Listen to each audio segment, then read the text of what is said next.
আমি বাপি স্যার সহজ বাংলা ইউটিউব চ্যানেলের পক্ষ থেকে সকলকে জানাই আন্তরিক শুভেচ্ছা। আজকে একটা গুরুত্বপূর্ণ বিষয় নিয়ে আলোচনা করব বা গুরুত্বপূর্ণ একটা খবর নিয়ে হাজির হয়েছি। খবরটি হলো যে ফেব্রুয়ারি 2024 সালে যে মাধ্যমিক এবং উচ্চ মাধ্যমিক পরীক্ষা হয়েছিল তার সম্ভাব্য রেজাল্টের কথা আমি আগেই জানিয়েছিলাম যে মে মাসের প্রথম সপ্তাহের মধ্যে রেজাল্ট বের হবে। তা আজ মিলে গেছে। মাধ্যমিকের রেজাল্ট প্রকাশিত হবে 2রা মে এবং উচ্চ মাধ্যমিকের রেজাল্ট প্রকাশিত হবে 8ই মে। এবং মধ্যশিক্ষা পর্ষদ জানিয়েছেন যে ওই দিনেই রেজাল্ট প্রকাশের দিনেই হাতে হাতে মার্কশিট এবং ওয়েবসাইটের মাধ্যমে আমরা কিন্তু বিভিন্ন ওয়েবসাইটের মাধ্যমে আমরা ফলাফল পেয়ে যাব ওই দিনেই।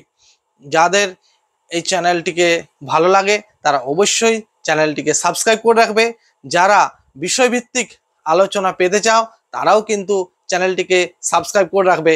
আমি একাদশ, দ্বাদশ এবং নবম দশম শ্রেণীর বিভিন্ন বিষয়ভিত্তিক আলোচনা নিয়ে বিভিন্ন সময় উপস্থিত হব। তোমরা অবশ্যই চ্যানেলটিকে সাবস্ক্রাইব করে রাখবে। সকলে ভালো থাকবে, সুস্থ থাকবে।